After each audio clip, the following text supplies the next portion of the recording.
Hier, c'était les ambassadeurs de koh et je me suis dit que je kifferais faire les ambassadeurs de koh parce que je pense qu'ils négocient tous extrêmement mal quand ils font, cette étape de l'aventure. Donc je sais pas si vous regardez koh si vous regardez pas koh vous pouvez skip la vidéo parce que je vais parler principalement de koh et je vais parler d'autres choses avant d'expliquer comment je négocierai dans les ambassadeurs de koh D'abord, je voulais parler de El Morgen.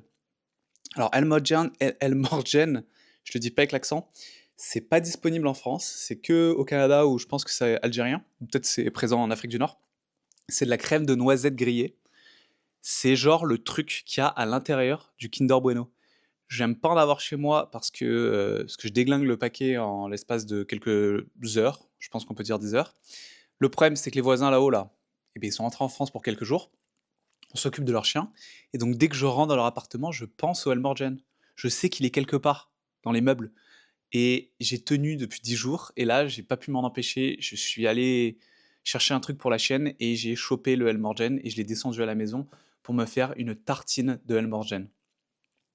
C'est je vais juste prendre un bout, un truc de fou. On voit rien là, mais c'est vraiment le meilleur du Kinder Bueno dans, un pain, bon pour la santé parce qu'il est plein de fibres ce pain. Donc c'est sain finalement, parce que j'ai enlevé la partie chocolatée du Kinder Bueno et j'ai mis du pain à la place. Donc c'est ultra santé et c'est trop bon. Voilà, donc El Morgen. À Toulon, en France, je l'avais vu sur un marché. Je crois qu'ils le vendaient illégalement, parce que vraiment, il n'y a pas le droit de le vendre en Europe. C'est dommage. C'est un truc de fou, quoi. Bon, je crois que c'est pour des histoires de réglementation, ils n'ont pas respecté certains trucs. El Morgen. Donc voilà. Pour koh ils arrivent toujours aux ambassadeurs avec l'envie d'en découdre, l'envie de rentrer dans leurs adversaires. Genre, bah, pour le coup, hier, là, je sais pas si vous avez regardé les ambassadeurs de hier, mais c'est Johan, le mec des Rouges, je crois. Il était plutôt smart dans son approche. Mais Ulrich, même l'autre, la fille, j'ai oublié son nom, Jade, et, l'autre gars, le blond, je sais plus son nom. Bref, ils sont arrivés un peu en mode je vais vous rentrer dedans, de toute façon, on va faire ce qu'on a envie. Ils s'arrêtent pas de parler. Alors que je pense que pour réussir une bonne négociation d'ambassadeur, il faut pas beaucoup parler et il faut surtout beaucoup écouter. Je pense que si j'étais ambassadeur, j'arriverais là-bas avec aucune intention de montrer mes grands talons. Ça se dit? Non, les grands sabots, comme les chevaux là. J'aurais aucune intention de montrer mes grands sabots.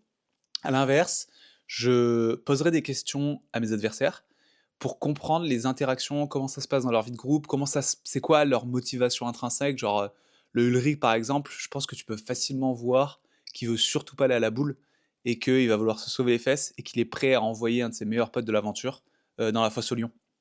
Donc en posant des questions, genre ça se passe comment avec Paul, ça se passe comment avec un tel, Jonathan, pourquoi vous l'avez viré, c'était quoi votre objectif, comment se passe ton aventure. Bref, le plus de questions tu poses, le plus d'informations tu vas récolter. Et en plus de ça, tu vas pas paraître pour quelqu'un qui veut essayer de faire balancer l'autre dans ta direction. Parce que en arrivant dans les ambassadeurs et en arrivant dans une négociation, en parlant beaucoup et en disant clairement que tu veux éliminer un adversaire, bah, tu vas créer de la réactance chez la personne avec qui tu négocies, et ça va être beaucoup plus difficile de négocier. Parce que là, ça va être une guerre d'ego, et la personne en face de toi va juste vouloir te faire perdre. Et d'ailleurs, ils le disent à un moment, il y a Jade et Ulrich qui discutent, et ils disent Putain, je mettrais bien le nom de Paul, mais j'ai pas envie de leur montrer qu'ils ont raison. J'ai pas envie de leur donner raison.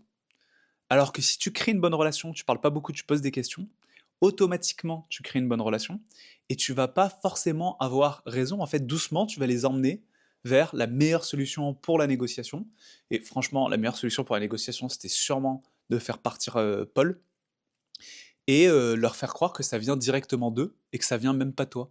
Donc ça serait une victoire pour tout le monde. Ce serait une victoire pour les rouges, une victoire pour les jaunes, une victoire pour la personne qui a négocié et une victoire pour la personne qui a cédé. Donc ça, malheureusement, il y a aucun ambassadeur, je regarde koh depuis 25 ans, il y a aucun ambassadeur qui le fait. Personne fait jamais ça. Personne. Après, il y a de la prod fait du montage, mais quand même, quand tu les vois arriver, ils sont toujours un peu vénères, un peu en mode, «Ouais, je vais montrer que j'en ai des plus grosses que l'autre et que moi, on va m'écouter, que je vais réussir à négo». Sauf que la vente, la négociation, c'est tout sauf un exercice d'ego. C'est un exercice où justement, il faut apprendre à mettre son ego de côté pour mieux réussir et donner une victoire à tout le monde. Malheureusement, ils ne l'ont pas fait. Donc je rêverais de faire koh pour ça. Et ça fait 10 ans, 15 ans, je sais pas, depuis que j'ai 18 ans. J'ai quel âge là? 30 ans? Ça fait 12 ans. Ça fait 12 ans que je peux suivre la koh. Ils m'ont rappelé deux fois, quand j'avais 18 ans et 19 ans. Ils m'ont rappelé deux fois et c'est jamais allé plus loin.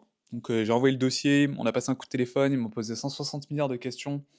Alors que la première fois, moi, j'étais aux toilettes, donc je faisais caca et en même temps je répondais à leurs questions de stratégie sur l'île. Donc j'ai sûrement pas bien répondu, parce qu'il y a sûrement une crotte qui est tombée en même temps que je répondais à leurs questions. Et la fois d'après, ils m'ont rappelé et je partais en Australie. Donc c'est con. J'étais pas là pour les dates de tournage. Mais quand bien même j'aurais été là, je pense qu'il y avait encore 50 000 étapes avant d'arriver sur l'île. Donc j'ai jamais fait koh et après ils m'ont plus jamais rappelé. Donc entre mes 20 ans et aujourd'hui, mes 30 ans, ils m'ont jamais rappelé. Alors que je rate pas une année sans envoyer mon dossier de candidature. Je pense que je serais excellent sur koh. Je pense que je pense que ce sera un challenge énorme pour moi de vivre en société avec des gens, parce que j'ai un caractère un peu compliqué à vivre. Je suis un gros râleur et en général sur koh ça passe pas. Mais à force de regarder koh j'ai développé plein de stratégies, j'ai plein d'idées pour avancer, pour gagner. Faut juste que j'apprenne à vivre sur une île. Parce que dormir sur le sable, il y a moyen qu'au bout d'un ou deux jours, j'oublie toutes mes stratégies, juste parce que j'en peux plus du sommeil et que je pète un câble. Donc d'abord, il faut que je travaille sur mon aspect mental avant de pouvoir faire koh. Mais je me préparerai si je suis pris. Et j'ai trop hâte d'être pris. À la fin de la saison, là, je repostulerai encore. Voilà, c'était pour koh. C'était rapide. Je sais pas si vous êtes d'accord avec moi. Si vous êtes d'accord, dites-le moi. Est-ce qu'il faut commenter, il faut liker, il faut s'abonner parce que bah, aujourd'hui, c'est une bonne journée. J'ai eu 4 nouveaux abonnés aujourd'hui. Ça, c'est très cool. Mais sinon, j'ai pas tant d'abonnés que ça. Les gens regardent mes vidéos, mais ils s'abonnent pas alors que je parle de choses intéressantes. D'habitude, je parle de mon burn-out, mais là, ça va mieux aujourd'hui, je suis trop content. Les antidépresseurs, c'est une folie. Je vais faire un test antidépresseur. Aujourd'hui, ça va vraiment bien. Je pense que ça se voit sur mon visage, je suis plus souriant que la vidéo où je suis dans ma salle de bain et je tire la tête, on dirait que je vais mourir. Et en plus de ça, j'ai fait une vidéo hier qui était trop cool pour YouTube. Donc ça se passe bien. Voilà, je vais me préparer pour aller au foot. Ouais, l'antidépresseur, ça s'appelle du Venlafaxine.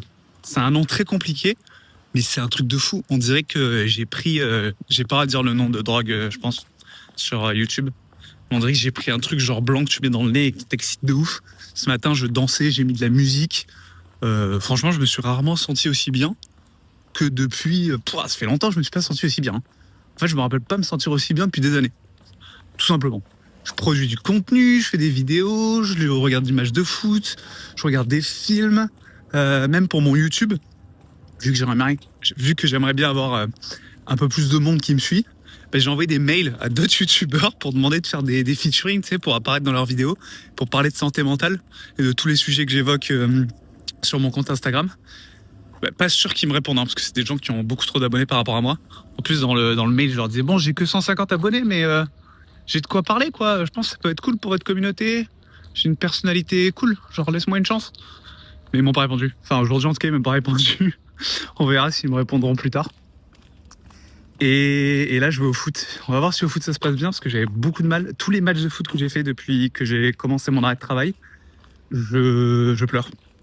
Je sais pas pourquoi je pleure. Je fais du foot, j'ai du mal déjà à courir. Et après avoir couru, je pleure. Donc c'est bizarre. Et je prends pas trop de plaisir. Enfin, j'ai repris un peu de plaisir, mais c'est pas encore trop ça. Donc j'ai hâte de voir comment ça va se passer le match aujourd'hui. Et j'y vais en vélo, par contre, ça aussi c'est cool. Les vélos sont de retour à Montréal. Donc ça va me faire faire un peu de sport. Et voilà.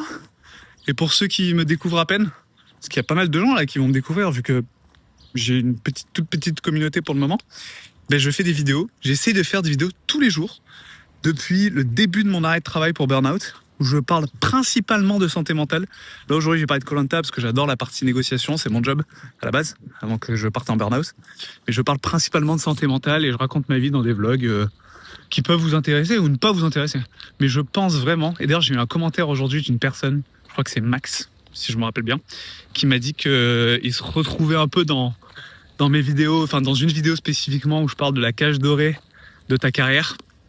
Et ça m'a fait trop plaisir parce que je veux vraiment je suis sûr que plein de gens souffrent à cause de leur travail, des gens qui ont la trentaine comme moi, des gens qui n'arrivent pas à s'extirper de leur travail, des gens qui tombent en burn-out et des gens qui sont peut-être en burn-out sans même le savoir et qui n'en parlent pas parce que la santé mentale, c'est déjà encore tabou, surtout en entreprise. Mais alors la santé mentale chez les hommes, c'est encore plus tabou. Et la santé mentale chez les hommes managers, ça, c'est ultra tabou. Chez les managers en entreprise, un manager, il doit dire ce que sa direction lui dit de dire et il faut qu'il soit tout le temps en pleine forme. Sauf que dans la réalité, on n'est pas en pleine forme tout le temps. C'est pour ça qu'il faut en parler et j'espère en parler encore longtemps. J'espère avoir la motivation comme je l'ai aujourd'hui. J'espère la garder des années. Sur ce, je vais prendre mon Bixi, les fameux vélos montréalais. C'est comme Vélib, mais version montréalaise. Et voilà. Je vous dis ciao, bye. Coup dur, je disais que j'étais en forme, j'ai trop mal au dos. J'ai encore mal au lombaire. Je sais pas comment je vais faire pour tenir 1 heure. Je vais pas beaucoup courir. Je suis vieux et j'ai les lombaires, c'est depuis novembre. Je sais pas si c'est le travail qui m'a fait ça, parce qu'apparemment la première cause de douleur au dos, c'est l'insatisfaction au travail. Selon une vidéo de l'Arcis, je sais pas quel truc que j'ai vu là, avec un expert de la kinésithérapie. Donc j'ai cette douleur qui traîne et c'est chiant, les lombaires. C'est chiant.